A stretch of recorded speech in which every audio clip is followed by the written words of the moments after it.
ज्ञानोबा तुकाराम ज्ञानोबा तुकाराम ज्ञानोबा तुकाराम ज्ञानोबा तुकाराम तुझा गजर हरिनामाचा झेंडा रोविला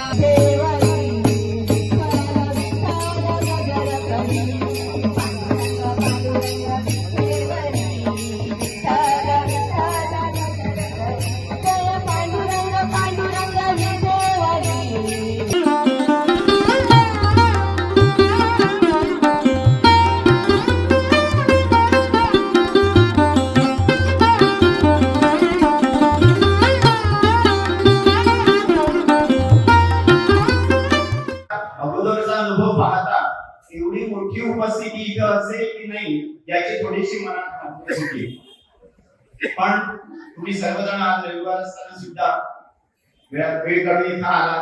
तुमचं सर्वांचं इथं स्वागत आहे. यंदा संघाचं शताब्दी वर्ष आम्ही साजरे करत आहोत. 1925 साली विजयादशमीच्या दिवशी संघाची स्थापना झाली आणि आज त्याला 100 वर्ष झाली. आणि म्हणून अनेक असे यंदाच्या वर्षात आपण कार्यक्रम घेत आहोत, अनेक उपक्रम करत आहोत. त्यातलाच एक भाग म्हणून प्रत्येक मंडळात, संघाच्या प्रत्येक मंडळात एक हिंदू संमेलन व्हावं या उद्देशाने हे हिंदू संमेलन आज इथं आपण, खरं म्हणजे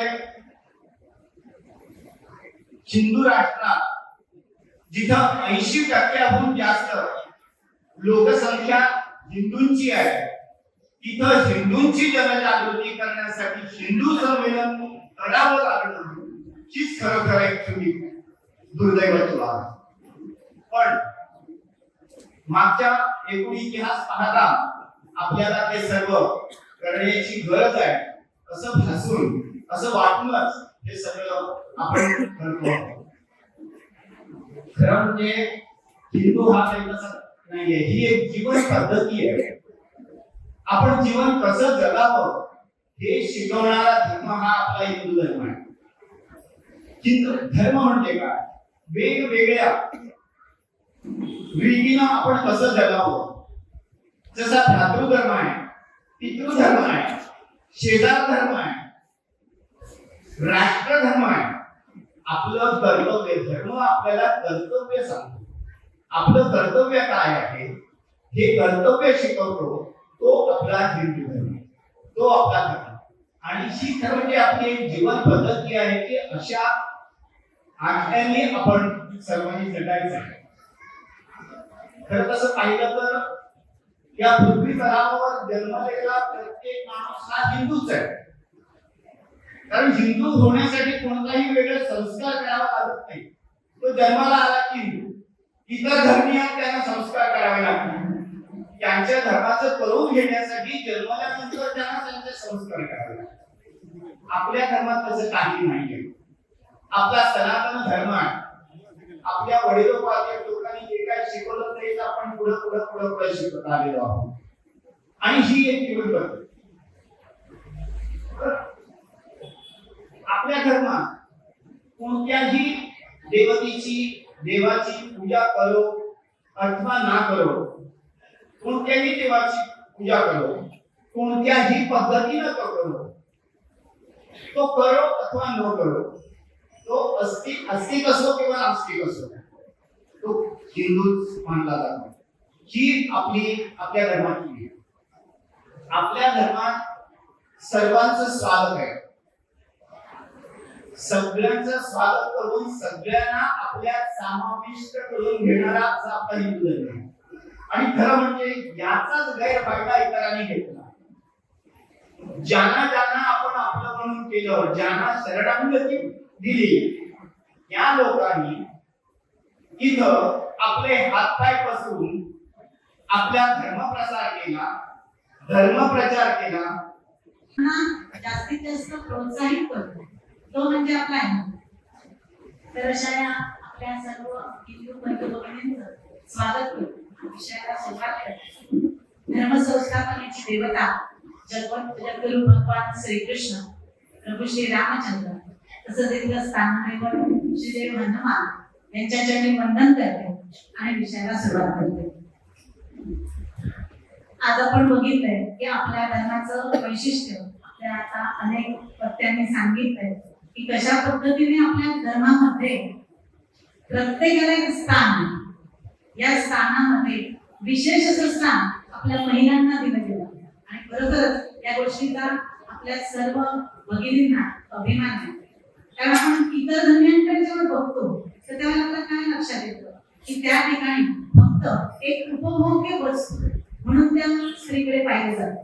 पण आपल्या धर्मात मात्र कसं दिसून आलं की साक्षात भगवान शिवशंकरांनी अर्धनारी नटेश्वराचं रूप घेऊन देवीला आपल्या सोबत घेतले आणि इथे देवीची शक्ती रूपाने पहिली पूजा केली जाते. आपल्या धर्मामध्ये स्त्रियांना नुसतं स्त्रिया म्हणून बघितलं जात नाही, ते शक्ती रूपात बघितलं जातं आणि म्हणून संपूर्ण कुटुंबाचं दायित्व भगवंताने त्यांच्याकडे दिलेलं आहे. आपण प्रत्येक ठिकाणी बघतो, प्रत्येक चांगल्या कामामध्ये किंवा प्रत्येक आपण म्हणतो यशस्वी पुरुषाच्या मागे एक स्त्री खंबीरपणे उभी असते, असं आपण तिला मान सन्मानाने म्हणत असतो आणि खरोखरच ते योग्य आहे. तसंच आपल्या वेदांमध्ये सुद्धा सांगितले की जिथे जिथे नारीचा सन्मान होतो तर तिथे तिथे खऱ्या अर्थाने देवत्व वास करत असतात. आज एवढा सन्मान हिंदू धर्माने दिलेला असून सुद्धा आपल्यावर एक मोठं संकट आज हिंदू धर्मीय महिला आणि स्त्रिया यांच्यावर येऊन ठरलेलं आपण बघतो. आणि म्हणूनच मगाशी म्हटलं तसं की काळाची पावलं ओळखून आपण जर प्रत्येक कर्म करायला लागलो तर ते होतं धर्माचरण. आणि धर्म काय सांगतो की जो माझं पालन करतो त्याचं मी रक्षण करतो. मग धर्म पालनाची ही जी कृती आहे तर ते आपण प्रत्येकाने महिला आणि पुरुष यांनी आपल्या आचरणात आणणं फार महत्वाचं आहे. याच्यासाठी आपल्याला काळानुसार आवश्यक असं काय करावं लागेल तर आपण बघतोय की हिंदू स्त्रियांवर आज अनंत असे अत्याचार, लवजिहांसारख्या समस्या, अनेक घटना ज्या आपण डोळ्यात बघू नाही शकतो पण काश्मीर फाईलमधून त्या आम्हाला बघाव्या लागल्या.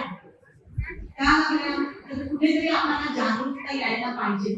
आज अशा अनेक काश्मीर फाईल वेगवेगळ्या राज्यांमध्ये होऊ देऊ नये याच्यासाठी आपण सर्वांनी धर्म शिक्षणाची आवश्यकता आपल्याला आहे. आपण आपल्या देवळांमधून सगळ्या ठिकाणी जास्तीत जास्त धर्माचं पालन कसं होईल, धर्म आचरण आपल्या जीवनात कसं आणता येईल याचं चिंतन करणारे प्रबोधनात्मक कार्यक्रम ठेवणं आज गरजेचं आहे. कारण मुख्य काय भाग आहे की आपण जेव्हा आपल्या धर्माप्रमाणे आचरण करायला शिकतो त्यावेळेलाच आपल्या धर्माबद्दल अभिमान आपल्यामध्ये जागृत होतो आणि जेव्हा धर्म पालन होतो तर त्या ठिकाणी भगवंताचा वास यायला लागतो. छोटंसं उदाहरण सांगते. छोटंसं आपण घराबाहेर पडतोय तर बाहेर पडताना सागर कपाळावर स्त्रियांनी डोळ कुंकू आणि पुरुषांनी उभा नाम करून जर गेलं तर काय घटना घडते. आपण त्या ठिकाणी प्रसाद विचारायला जातो तर एका गावामध्येच आपण पाहिलेलं एका स्त्रियांना ती हिंदू होती पण ती तरुण मुलगी होती, कॉलेज मध्ये जात होती. जय शिवाजी, जय जय जय जय जय भवानी, जय जय जय जय जय शिवाजी, जय जय जय जय जय शिवाजी, जय जय जय जय जय भवानी, जय जय जय जय जय शिवाजी, जय जय जय जय जय भवानी. पुण्यश्लोक छत्रपती शिवाजी महाराज की जय. धर्मवीर छत्रपती संभाजी महाराज की जय. आर्य सनातन वैदिक हिंदू धर्म की जय. भारत माता की जय. वाळवईमधील विराट हिंदू संमेलनातील आपण सगळे या आयोजक समितीचे अध्यक्ष असे आपण सगळे हिंदू आहोत.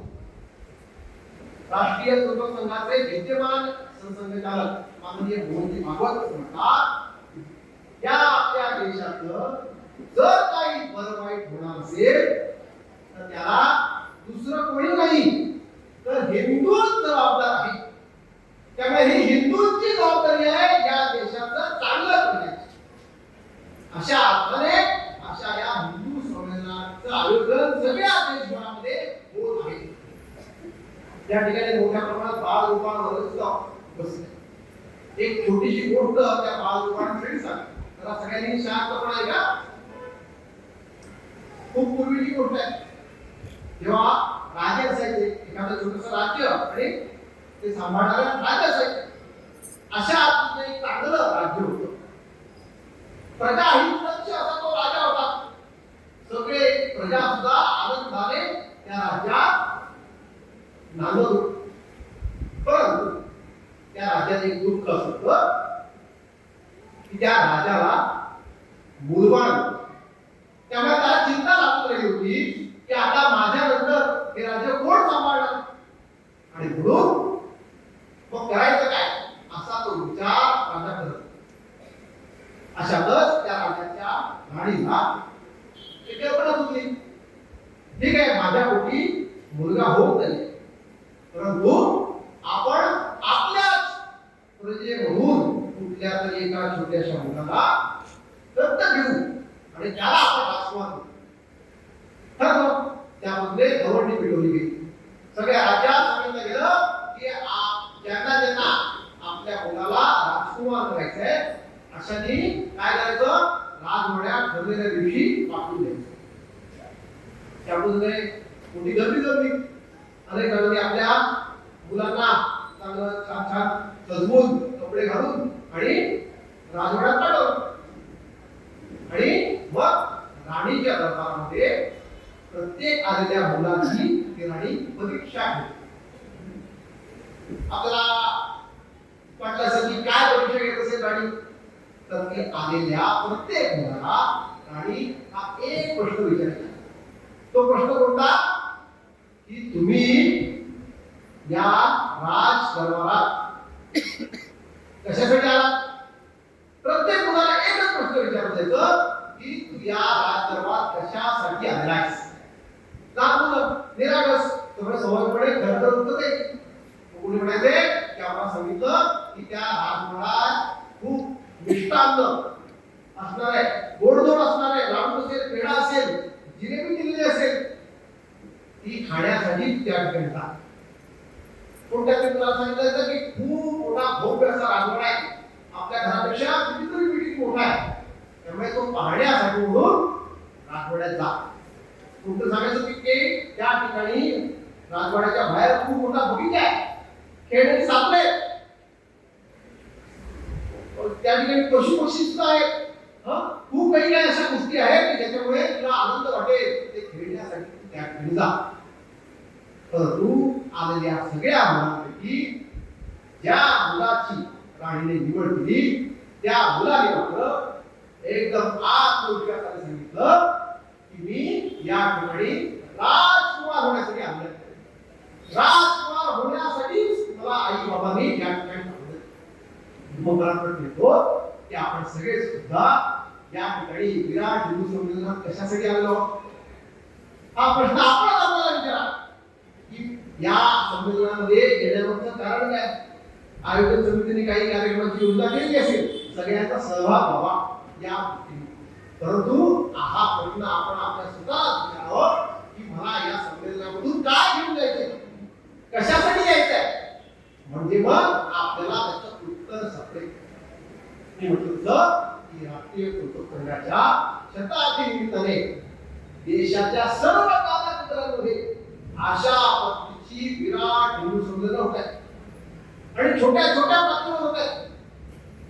म्हटलं असं तर पूर्ण वाघवेल तालुक्याचं असं एक संमेलन करता आलं असतं, म्हटलं असं तर त्या आणखी 2-3 तालुक्याचं म्हणून करता आलं असतं, जिल्ह्याचं करता आलं असतं, पूर्ण गोव्याचं म्हणून करता आलं असतं.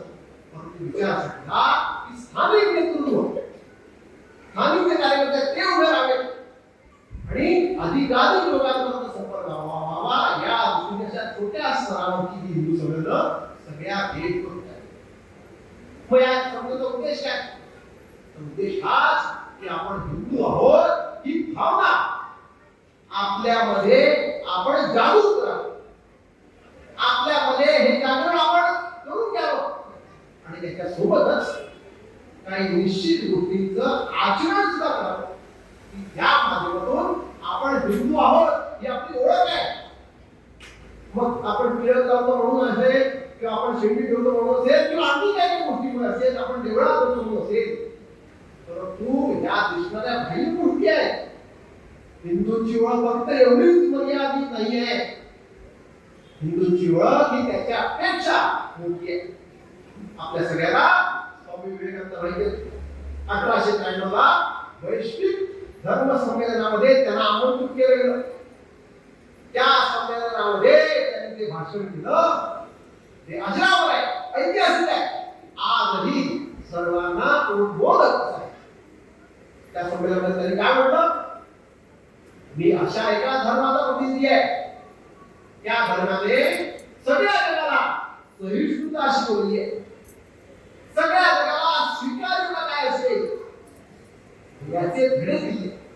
अशा धर्माचा मी प्रतिनिधी आहे. एवढं सांगून ते थांबले. त्यांनी असं म्हटलं, मी अशा एका देशाचा नागरिक आहे, त्या देशाने जगात त्यांचा छळ केला. अशी काही लोक त्यांना त्यांच्या स्वतःच्या देशातून धतपात व्हावं लागलं. अशा ज्यू आणि पारशी लोकांना आम्ही आमच्या देशात आश्रय दिला. अशा देशाचा मी नागरिक असल्याचा भाग असं ते स्वामी विवेकानंद म्हणतात. असं ते का म्हणू शकले, कारण त्यांच्या मनात हा हिंदू भाव, हा हिंदूचा स्वभाव आहे, हे हिंदुत्व आहे, हे आपण समजून घ्यावं या दृष्टीने हे समजत आहे. मग मला विचारलं, काय अशी श्रेष्ठ होती, कसं काय आपल्या पूर्वजांनी एवढी श्रेष्ठ मूल्य आपल्या सगळ्यांना दिली, आणि फक्त दिली असले तर त्याचं आचरण आपण सगळे इतकी वर्ष करू. काय झालं असेल, काय असा मनात त्यावेळी ऋषीच्या आवाज आपण बोलण्याच्या आवाज, तर असं विचार करायचा असेल तर की जेव्हा सर्व जगामध्ये भारत पूर्व सर्व देशांमध्ये अन्नापाण्यासाठी युद्ध करायचे, कोणी युद्ध करायचे, बस कोणी व्हायचा, दुसऱ्यांवर हल्ला करायचा, युद्ध करायचा आणि ओरडायचं. असं ज्यावेळी काम सुरू होतं त्यावेळी आपल्या भारतामध्ये लांब सुखराम आपल्याला अन्नपाण्याची चिंता नव्हती. म्हणूनच आपले ऋषी, आपले पूर्वज शांत डोळे बसून ध्यान लावून डोळे बंद करून अंतर्मनात डोकावायचे आणि मला माझ्या माध्यमातून संपूर्ण या मानवतेला काय चांगला संदेश जाईल, काय चांगला विचार देता येईल असा ते विचार करू लागले. आणि म्हणून अशी उदात्त विचारधारा या देशामध्ये निर्माण. म्हणूनच आपली भूमी पुण्यभूमी आहे असं म्हणतो. पुण्यभूमी, या भूमीमध्ये असा उदात्त विचार आपल्याला पूर्वजांच्या विचार काय तो आपण श्रेष्ठ विचार आहे. आणि तो विचार समजून घेतला तर आपल्यालाच असं मिळेल, होय असा मी हिंदू आहे, अशा श्रेष्ठ संस्कृतीचा मी एक भाग आहे असं आपल्याला काही तत्वाच्या बाबतीत त्याचं चिंतन. एक तत्व आहे काय म्हणतंय, एक लफ्ज किंवा भूता, म्हणजे एक सत्य विद्वान लोक अनेक प्रकारे व्यक्त करतात.